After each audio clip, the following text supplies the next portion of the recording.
Түз эфирде күндеми маалыматтык программасынын толукталган кечки чыгарылышы. Аны менен Кундуз Кенжебаева тааныштырам, саламатсыздарбы? Алгач бүгүнкү чыгарылыштан кыскача анонс.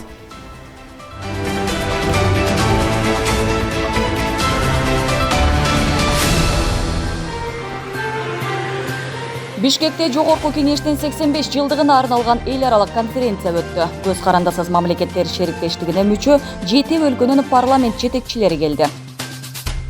2010 жылдын июнь окуясында Жалал-Абад шаарында массалык башаламандыктарды уюштургандардын лидерлери жана уюштуруучулары кармалды. Өкмөт Кыргызстандагы бир катар аял аймактардын аталыштарын өзгөртүүнү сунуштады. Ага ылайык 9 райондо алмашуулар орун алат.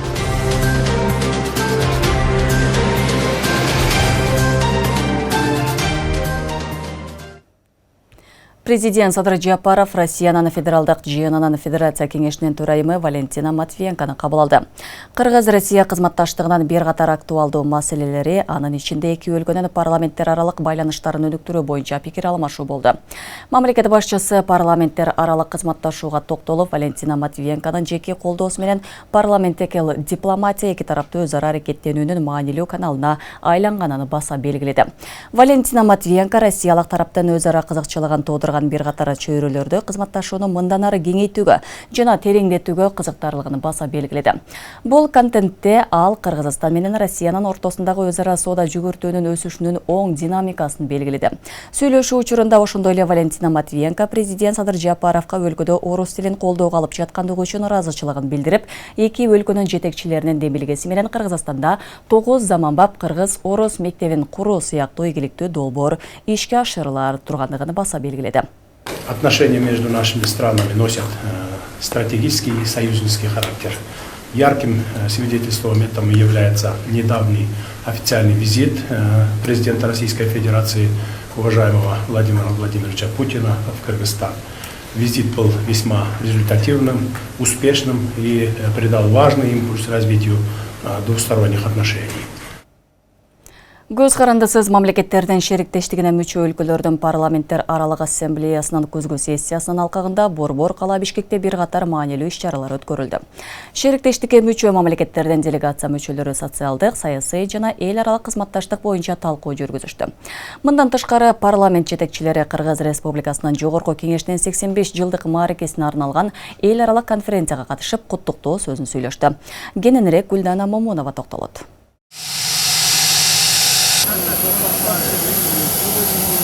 Манас эл аралык аэропортунда 2 күндөн бери КМШга мүчө мамлекеттердин делегацияларын тосуп алуу азем өткөрүлүүдө. Бишкекте өтүп жаткан парламенттер аралык ассамблеясынын күзгү сессиясына катышуу үчүн Россия, Азербайджан, Беларусь, Армения, Өзбекстан, Тажикстан жана Казакстандан делегациялар келишти.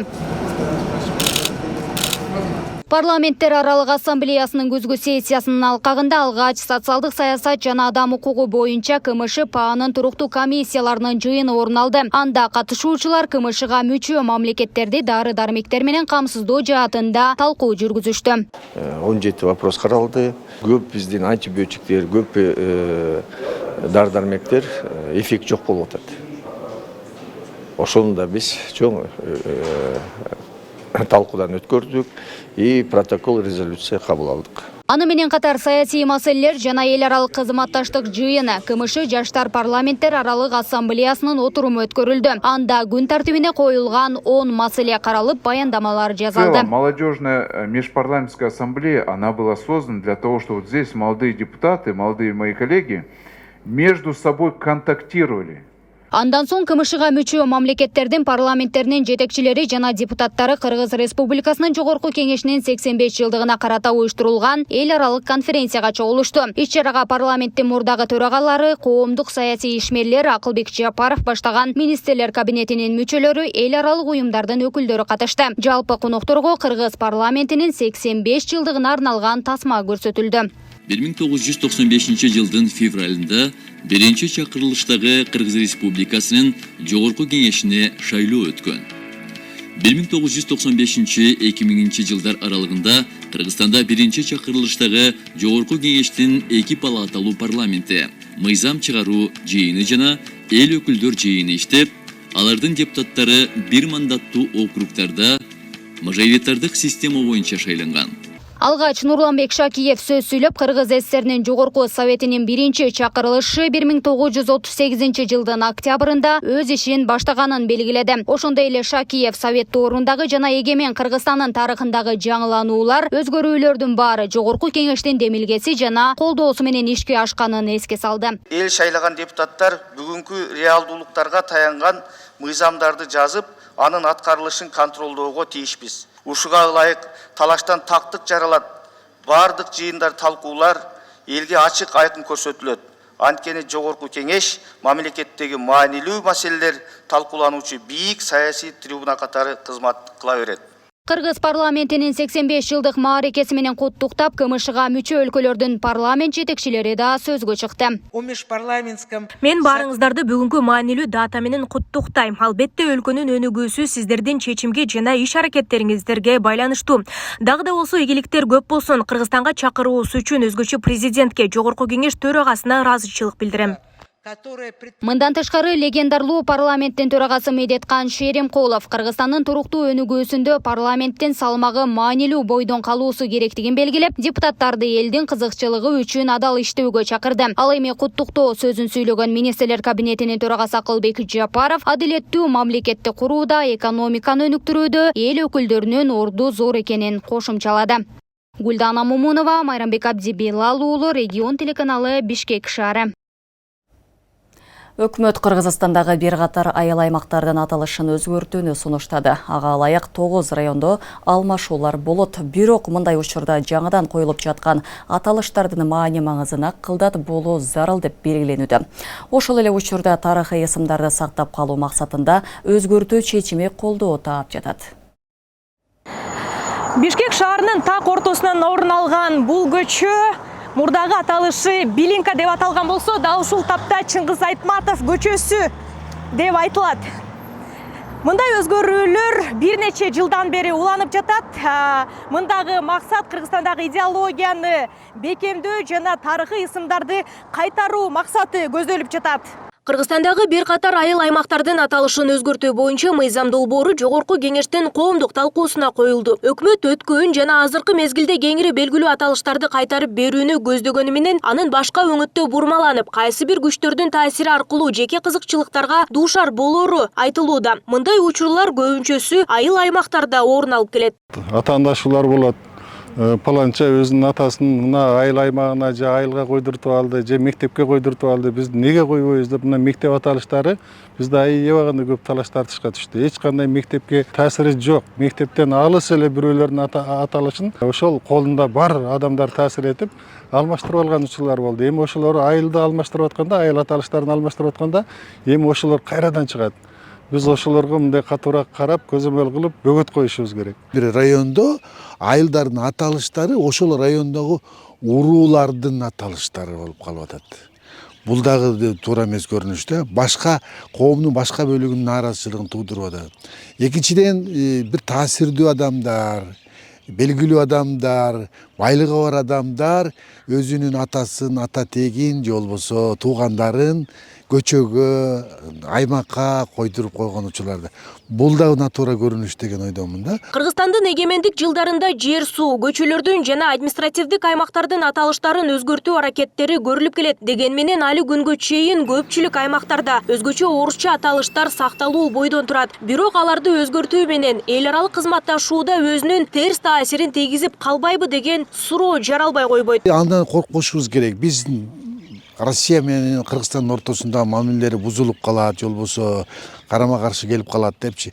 Ошол эле Россиянын өзүндө дагы ошол советтик падышачылык Россиядан калган аталыштардын бардыгын азыркы Россия өзгөрткөн. А биздин Бишкекте болсо Свердлов деген райондун атын алмаштырып койсок, Кремль эмне дейт деп коркуп отурабыз. Ошон үчүн мына Бишкектин 4 районун эчак алмаштырганга уже эгемендүүлүктүн мезгилинде Бишкек шаары алмашканда биз дароо алмаштырышыбыз керек болчу. Бүгүнкү күнү казак акындар келгенде дагы ырдып атышпайбы? Ой кыргыздар, силер эмдиги чекти ушуларды жамынып, өзүңөрчө атта албай ушинтип жүрөсүңөр деп туруп, биздин акындарды жанакындай намызга чакырып атат. Калк тарабынан ата бабаларыбыздын тарыхын, алардын басып өткөн жолун муундан муунга калтыруу үчүн кыргыздын тарыхый ысымдарын ыйгаруу колдоого алынат. Ошол эле учурда азыркы шартты эске алуу менен муктаждык болсо гана өзгөртүү керек деп эсептегендер бар. Орус тилинде башка аттарына кол которулуп кетишине, кыргыз жерин талашына мен коркомун. Ошон үчүн биздин тарыхый өзүбүздүн гана ата бабалардын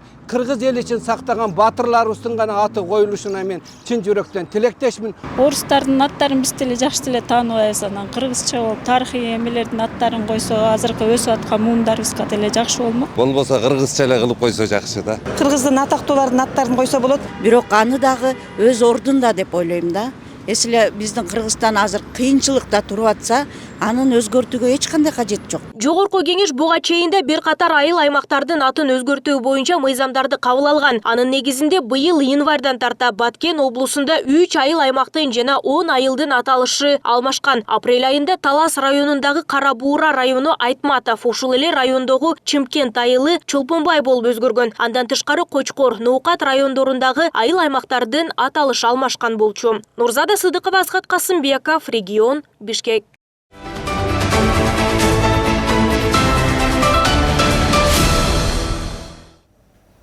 2010 жылдын июнь окуясында Жалал-Абад шаарында массалык башаламандыктарды уюшкандардын лидерлери жана уюштуруучулары кармалды. УКМК тарабынан кармалган адам 2010 жылдын июнь айында Жалал-Абад облусунун Созак районунун аймагында массалык башаламандыктарды уюштурууга активдүү чакырып жолдорду тосууну, тосмолорду орнотууну, сепаратисттердин көзөмөлүндөгү аймактардан чыгып кетүүгө аракет кылган жөнөкөй жарандарга кол салууларды уюштурган сепаратисттик топтордун лидерлеринин бири болгон. Ошондой эле ыкчам издөө иш-чараларынын жүрүшүндө дагы бир жарандан сепаратисттик иштерде тиешеси бар экендиги жөнүндө маалыматтар табылган. Ал 2010 жылдагы июнь окуясында Созак районундагы Курговое деп аталган жер тилкесине жооптуу болгон. Анын жашаган жеринде тинтүү учурунда 6,5 мм калибрдүү 1 Сако ТРЖ-22 снайпердик мылтык, Паразайс Джейган оптикасы жана пульсар түнкү көрүү аппараты менен 1 Сауэр 101 карабини, 1 12 калибрдүү жылмакай көздүү курал Фабар, ошондой эле алар үчүн 76 ок табылып алынды. Учурда тергөө иштери жүрүп жатат. Кара Суу районунун Жем айылында курал жарак сакталган жай табылды. Маалыматка ылайык 2010 жылдагы окуялардын сепаратисттик аракеттерине каршы ыкчам иликтөө иш-чараларынын жүрүшүндө Кара Суу районунун Жем айылынын аймагындагы курал жарактар сакталган жай тууралуу маалымат алынган. УКМКнын Альфа Атайын бөлүгүнүн күчтөрүн жана каражаттарын колдонуу менен көрүлгөн ыкчам иликтөө иш-чараларынын жүрүшүндө 1 дана КМ-74, 1 дана РГД 5 гранатасы, 40 дана 7,62 калибрдеги, 9 дана 5 калибрдеги патрондор, кара маска, 1 дана бычак жана жашыл түстөгү колгап сакталган жай табылган. Учурда курал жарак сактоочу жайга тиешеси бар адамдарды аныктоого багытталган ыкчам иликтөө иш-чаралары жүргүзүлүүдө. Ыкчам издөө иш-чараларынын натыйжасында эл аралык банги тобунун кылмыштуу ишмердүүлүгү токтотулуп, мафедрон банги заты табылып алынды. Маалыматка ылайык 3 ноябрда Чүй облусунун Учкун айылынын боюндагы Манас аэропорту Бишкек шаары Унаа жолунда жалпы салмагы 9 кг 980 грамды түзгөн мафедрон синтетикалык банги затын алып жүргөн 42 жаштагы жаран кармалган. Аталган заттын 1 грамм базар баасы 6000 сомду түзүп, жалпысынан табылган жүктөнүү баасы 59,880,000 сомго жеткен. Аталган факты боюнча Кыргыз Республикасынын кылмыш жаза кодексинин ири өлчөмдө банги каражаттарын, психотроптук заттарды жана алардын аналогдорун сатуу максатында мыйзамсыз даярдоо, сактоо, ташуу, жөнөтүү беренеси менен кылмыш иши козголду. Жогоруда кармалган адам тергөө амалдарын жүргүзүү мөөнөтүндө УКМКнын тергөө камакчайына киргизилген. УКМК эскертет, бүгүнкү күндө синтетикалык келип чыккан дары-дармектердин жаңа түрлөрүнүн динамикалык пайда болушуна байланыштуу, ошондой эле таратууну жана сатууну уюштурууда анонимдүүлүктү камсыз кылган коммуникация ыкмалары, интернет мессенджерлери, социалдык тармактар аркылуу белгилүү бир акчалай сыйлык үчүн жаштар кеңири тартылууда. Буга байланыштуу улуттук коопсуздук кызматы ата-энелерди балдарына ар дайым көз салып, алардын убактысын жана чөйрөсүн көзөмөлгө алууга, ошондой эле тынымсыз түшүндүрүү иштерин жүргүзүүгө чакырат. Эскерте кетсе, Кыргыз Республикасынын кылмыш жаза кодексине ылайык мындай кылмыштар үчүн 14 жаштан ашкан адамдар мүлкүн конфискациялоо менен 12 жылдан 15 жылга чейинки мөөнөткө эркинен ажыратуу менен кылмыш жоопкерчилигине тартылышат. Ош шаарында кылмыш чөйрөсүндө койон деген каймана ат менен таанымал Майрамбек Низамов кайра кармалды. Ош шаардык милициясына шаар тургуну арыз менен жазып, 18 октябрда Майрамбек Низамов анын Lexus S автоунаасын $27.000 баалып алып кеткенин, акчаны 31 октябрда берем деп убадасына турбаганын билдирген. Тергөөдө Майрамбек Низамов машинаны 28 октябрда эле $25.000 сатып жиберип, акчаны иштетип жибергени аныкталган. Майрамбек Низамовго кылмыш жаза кодексинен алдамчылык беренеси менен айыпталды. Ал 2015 жылдан бери 4 жолу соттолгон. 2023 жылы эле башка кылмыштарга шектүү катары бир нече ирет кармалып, соттун чечими менен үй камагына чыккан. Акыркы жолу июль айында Ош шаарында бассейндердин биринде эс алып жүргөн 22 жаштагы жигитке бычак сайып жиберип кармалган. Майрамбек Низамов менен жабырлануучу жаран жарашып алгандыктан Ош шаардык соту аны ошол жердин 29 августунда бошоткон болчу. Учурда өлкө боюнча 3 ири жана 30га жакын чакан ГЭСтер курулууда. Алар кийинки жылдан тарта кошумча кубаттуулук берери пландалган. Долбоорду ишке ашыруу үчүн $7 миллион өлчөмүндөгү зайымдык каражаттарды 12 жылдык мөөнөткө Евразия өнүктүрүү банкы тарабынан берилери мерчемделген. Азыркы тапта айрымдарына жер участогун бөлүү маселелери жолго коюлуп, чакан ГЭСтерди курууга басым жасалууда. Энергетикалык коопсуздукка талпынган кыргыз бийлигинин аракеттери кандай ишке ашууда? Нурзат Көчүмкулова кенен токтолот. Чакан ГЭС компаниясы биринчилерден болуп, Аламөдүн ГЭС 5-тин суткалык жөнгө салуу бассейнине орнотулчу күн электр станциясынын пилоттук долбоорун ишке ашырууда. Учурда атайын суу сактагычтын көзгүсүнө аянты 1200 метр квадрат жана алдын алуу кубаттуулугу 100 киловатт болгон фотоэлектр панелдерин орнотуу орду аныкталган. Ал техникалык жардам долбоорунун негизинде жүргүзүлүүдө. Ага Азия өнүктүрүү банкы тарабынан калкып жүрүүчү күн электр станцияларын өнүктүрүү үчүн грант бөлүнгөн. У нас сейчас в данное время это в Кыргызстане первый раз.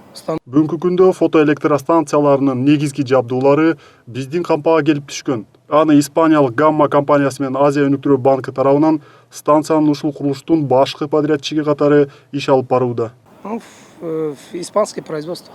В данное время они нам дают. Акыркы жылдары жергиликтүү инвесторлордун күчү жана чет элдик инвесторлорду тартуу менен жалпы республика боюнча чакан ГЭСтерди куруу активдүү жүрүүдө. Учурда республикада жалпы кубаттуулугу 54 мегаватт болгон 19 чакан ГЭС иштеп жатат. Ага ылайык 100дөн ашык чакан ГЭСтерди куруу мүмкүнчүлүгү бар. Курулуп жаткан 3 ири ГЭСтер: Камбарата 1 ГЭС, Жогорку Нарын Каскад ГЭС, Куланак ГЭС. Ал эми курулушу жүрүп жаткан чакан ГЭСтердин айрымдары: Баласаруу, Лейлек, Көгарт, Тостуу, Алабаш, Ысык Ата, Кайнама чакан ГЭСтери. Адистердин баамында бул сыяктуу ири ГЭСтерди куруу менен бирге өлкөнүн энергетикалык көз карандысыздыкка гана алып келбестен, республиканын экспорттук потенциалын жогорулатат деп ишендиришүүдө. Энергетика министрлиги 2021 жылы чакан ГЭСтерди, күн жана шамал электр станцияларын курууну ниет кылган 20 компанияга күбөлүк берген.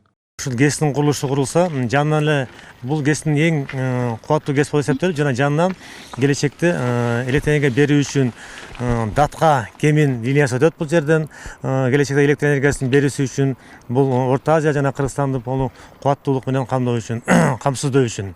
Соңку жылдары энергетикадагы тартыштыкты жабуу үчүн Бишкек Казакстандан, Өзбекстандан жана Түркменстандан, жада калса Орусиядан да электр энергиясын сатып алып жаткан айтылган. Дегени менен суунун чордонунда болгон биздин чөлкөмдө туруп электр энергияны сырттан сатып алууну эмес, биздеги ресурстарды туура жана максаттуу пайдалануу аркылуу ишке ашыруу зарыл дейт эксперттер. Шамалдын жардамы менен энергия алуу мүмкүнчүлүгү, биомасса, биогастын жардамы менен алуу мүмкүнчүлүктөрдү иштетпей келатабыз. Мындай потенциалдуу мүмкүнчүлүктөр көп. Ошол эле таштандыларды кайра иштетүү, ошолордон алган жылуулук энергиясын, электр энергиясын алуу мүмкүнчүлүгү бар. Бул потенциалдар такыр эле каралбай ишке ашпай келатат да. Ошон үчүн биздин биринчиден дефицитти жоюу жолу, экинчиден ошол бизде болгон ресурсту туура пайдалануу, сууду бөлүштүрүүгө да жакшы мүмкүнчүлүк берет. Анан үчүнчүдөн болсо бул эске ала турган чоң нерсе, бизде Каса ТСЧ деген чоң бир проектке мүчө болгонбуз.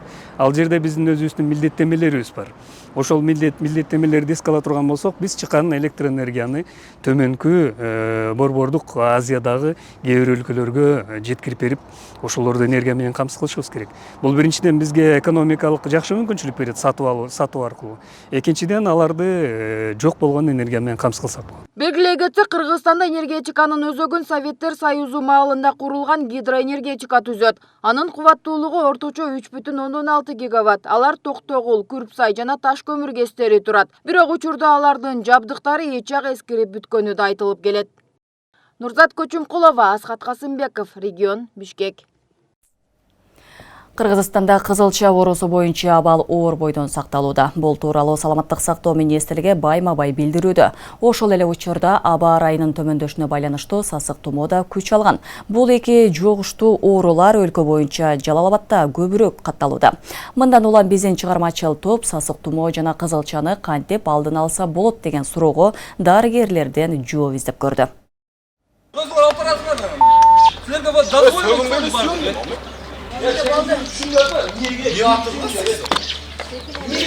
Мындай окуя Жалал Абад облустук балдардын жугуштуу оорулар бөлүмүндө катталды. Жагдайды түшүндүрүүнүн ордуна журналисттерге дарыгер тарабынан орой мамиле жасалды.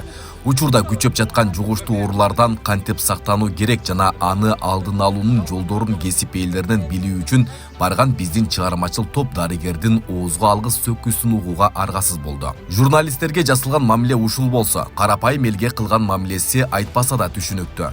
Бейтаптар ооруканага дарыланыш үчүн барат. Бирок мындай дарыгерлер кайрылган бейтаптардын оорусун күчөтүп салары турган иш.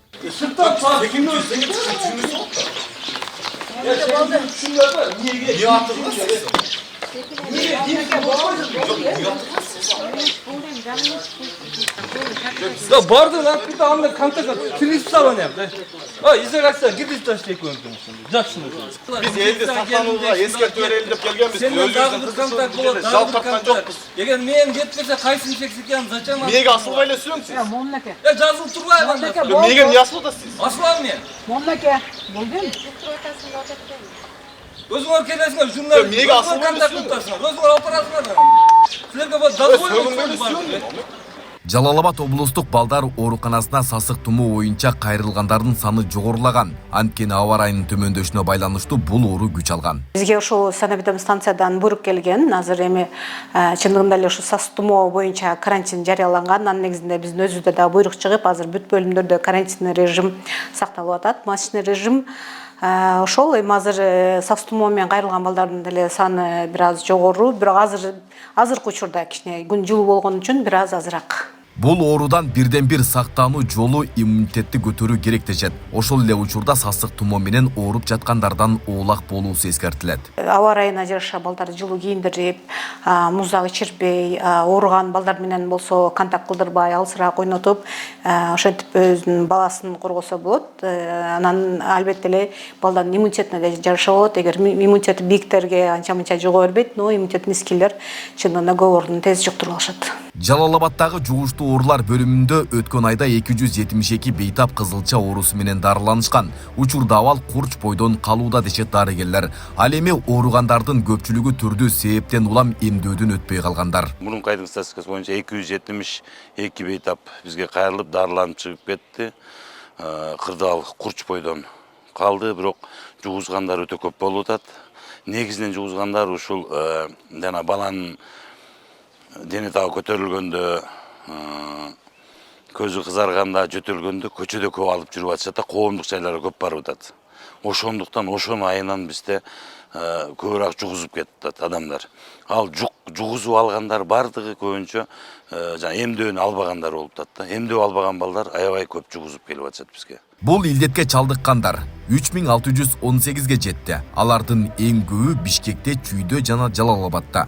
Бул аймактарда вирус бала бакчаларда жана мектептерде эмделбеген балдар арасында активдүү жайылып жатканы белгиленди. Кыргызстанда бул оорудан сактануу мүмкүнчүлүгү бар. Ал үчүн бала тийиштүү вакцинаны 1 жана 6 жашка чыкканда калтырбай алышы шарт. Айбек Исабеков, Аскар Маматисаков, регион.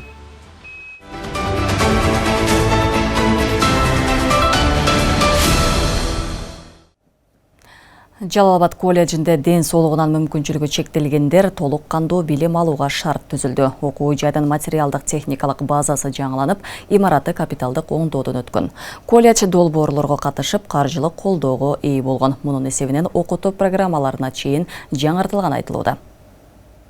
Ушул кесиптин ээси болом деп кыялданып келатам, буюрса.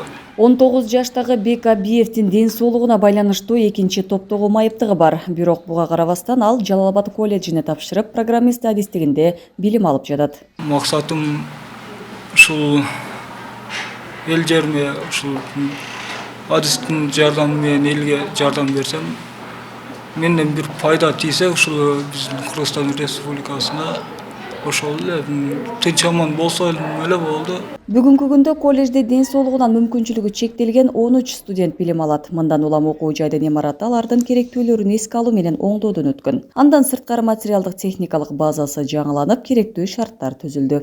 Анан студенттерге коопсуз окуу чөйрөсүн түзүү. Мына өзүңүздөр көрдүңүздөр, коопсуз окуу чөйрөсү деген студент биздин окуу жайга өз үйүндөй келип, ата-энесинин үйүндө отургандай, ар бир мамилебиз, ар бир жасаган ишибиз алардын өнүгүшү үчүн болуш керек. Ошондуктан бул аспект аябай маанилүү. Колледж Азия өнүктүрүү банкы тарабынан каржыланган эксклюзивдүү өсүү үчүн көндүмдөр долбооруна катышып, алдыңкы тажрыйба борбору болуп уюшулган. Анын алкагында окутуу программалары жаңыртылып, мугалимдер дагы окутуулардан өтүшкөн. Биз ушул колледждин окутуучуларын Бишкектеги алдыңкы окутуу борборлоруна апарып, таалимин жогорултуп келдик. Анын бардыгы студенттерди азыркы жаңы ыкмаларга, жаңы методика менен таалим бергенге жөндөмдүүлүгү бар. Ушул окуп келген окутуучулардын арасынан өзгөчө жөндөмдүүлөрдүн тандоолдуктагы ошолордун жардамы менен азыр башка кесиптик лицей менен колледждин мугалимдерин окутуп жатабыз. Жалал-Абад колледжи Бекмамат Осмонов атындагы Жалал-Абад мамлекеттик университетинин алдындагы окуу жай. Мында 3000ге жакын студент 14 адистик боюнча билим алышат. Окуу жайда мүмкүнчүлүгү чектелген студенттер үчүн окуу төлөмүнөн да жеңилдиктер каралган. Кундуз Кенжебаева, Акылай Карабаева, Замирбек Тойчубаев, Регион.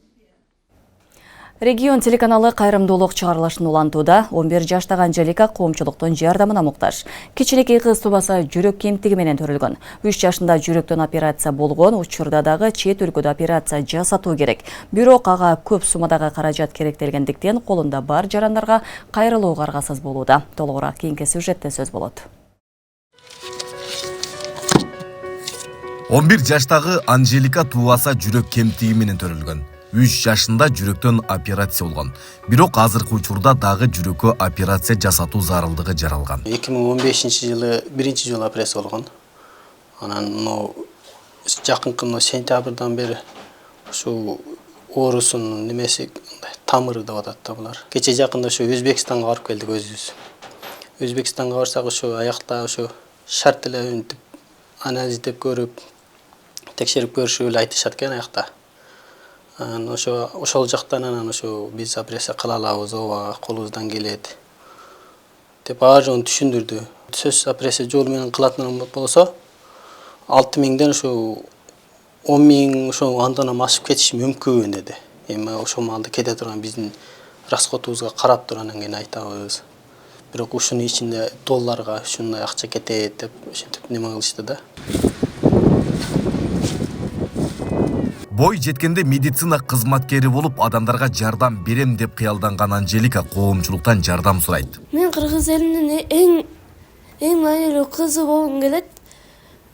Бардыгына жардам берип, дарыгер дагы болгум келет. Мен ооруганыма байланыштуу ата-энем кыргыз элине кайрылып, мен дагы кыргыз элге кайрылып, сиздерди жардам берүүгө суранам.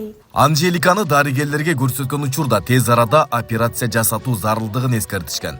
Бирок ага бир топ каражат керектелгендиктен коомчулуктун жардамына муктаждык жаралууда. Өзбекстандан айтылган сумманы өз күчүбүз менен топтой албай, тууган уруктун жардамы менен да жетпей, ушу тууган урук менен кеңешип, сиздерге кайрылууга туура келди.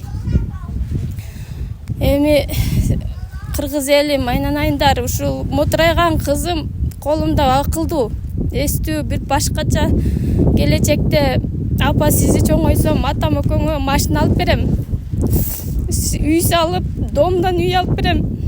Ыйлабаңыз деп сураткан үчүн ушу күчтөнүп сиздерден жардам сурап чыктым. Келечектеги үмүтүнө жетсин. Аракеттен кур боло турбай, эл журтуман жардам алып ушу кызым сактап алайын. Ушу кызым келечегине жардам кылайын деп болгон күчүм менен азыр сиздерге кайрылып жатам. Айнанан кыргыз элим четке какпай, мага жардамыңыздарды бериңиздер. Анжелика Сабыржанованын жаркын келечеги үчүн жардам берүүгө чакырабыз. Кичинекей кыздын ден соолугуна кайдыгер карабаган жарандар болсо, экрандагы номерлер аркылуу байланышып, колдон келишинче каражат которсоңуздар болот. Айбек Исабеков, Аскар Маматисаков, Регион. Регион телеканалынын күндеме маалыматтык программасын социалдык тармактардан күзөтүп барыңыздар. Ал үчүн Регион телеканалынын Facebook, Telegram жана YouTube каналдарына катталып, акыркы жаңылыктардан кабардар болуп туруңуздар. Ошондой эле Одноклассники социалдык баракчасынан дагы көрсөңүздөр болот. Бул күнгө даярдалган күндеме маалыматтык программасы мына ушулар менен соңуна келип жетти. Түз эфирде Кундуз Кенжебаева болдум. Жакшы жаңылыктар менен жүз көрүшөлү. Аман туруңуздар.